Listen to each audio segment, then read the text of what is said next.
Okay, so integrated two. These are the things you need in your notes for your test. So first thing, these are kind of our rules of probability. We have probability of any event is the number of outcomes in E in that event divided by the total number of outcomes in my sample space. So I just divide total outcomes, total ways something can happen. S stands for sample space. That's all possible outcomes. If I've got flipping a coin and rolling a dice, that's heads and one, heads and two, heads and three, heads and four, heads and five, heads and six, and tails and one, tails and two, tails and three, tails and four, tails and five, tails and six. The total of 12 outcomes, two for the coin, six each for the dice. So my rules of probability, rule number one, probability of any event is always a number between 0 and 1. 0 meaning it won't happen at all. 1 meaning it happens 100% of the time. The probability of my sample space. All the options, they don't have to have equal probability, like my sample space with a coin flip and a dice, but those probabilities must all add to 1.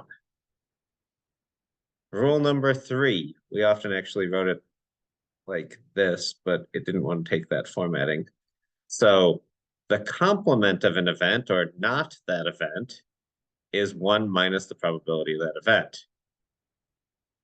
Okay, if you already have all of these in your notes, just use those notes. It's fine. You don't need to add to it.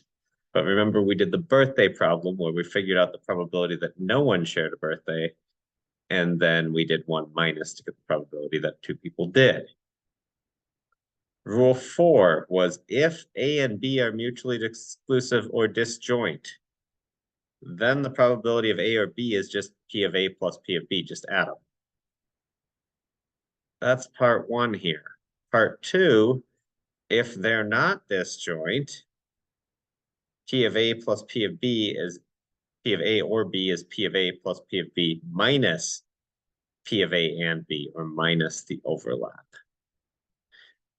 And that looks like on a Venn diagram, A, B, the probability of A is that whole circle divided by the rectangle. B is the circle B divided by the rectangle, but this area gets counted twice because it's in both A and B. And so we subtract it once, so we only count it once. Rule 5, if A and B are independent events, then P of A and B is equal to P of A times P of B. That's only if they're independent events. My conditional probability rule reads P of B, this vertical line here is given, P of B given A. That means B given I know A is happening. Okay? And this is equal to the probability that both events happen divided by the probability of just A happening. That's what this says in here, but it might be a little easier to read like that. Okay. We're going to talk about conditional probabilities and tables here for a second. We'll skip over that and come back. So the probability of action given ninth.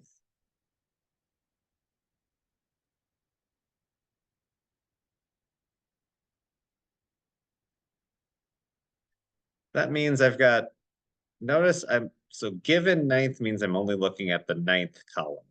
The 25, 16, 21, and then the 62 is the total. So it's just 25 over 62.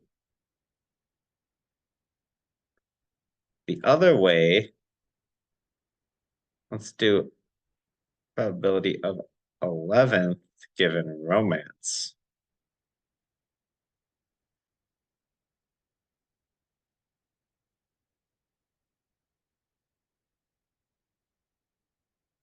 That's 36 out of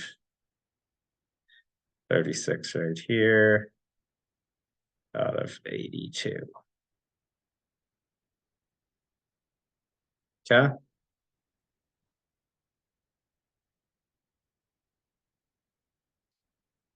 Couple of other things you need to know for your test. First off, factorials. So if I say 7 factorial, that means 7 times 6 times 5 times 4 times 3 times 2 times 1. So we can use these to calculate things like permutations. For permutations, the order of something matters. I did not mean to erase all of that. So that my example was choosing a president, vice president, and a secretary from our class. Okay, that's choosing 3. That would be out of, we're going to say we have 25 in a class, 25p3.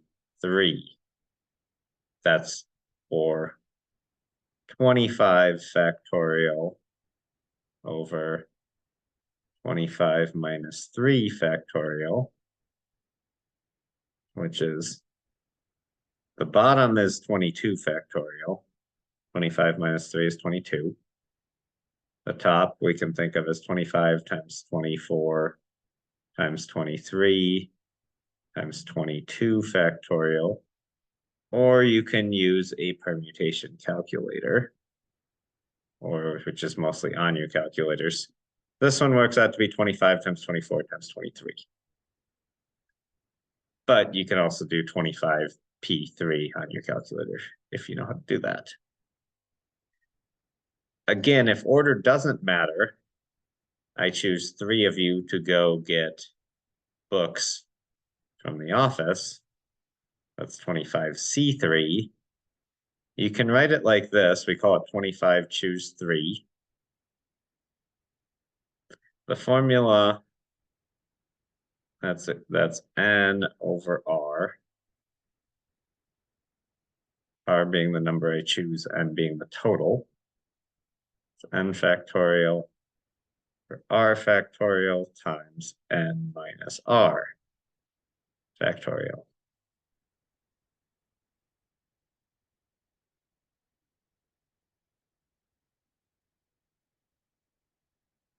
Remember, 25 minus 3, n minus r factorial is 22 factorial. And we could use a calculator for that. 25 times 24 times 23. My 22 factorials cancel out. 3 times 2. That's 6. I can take a 6 out of that.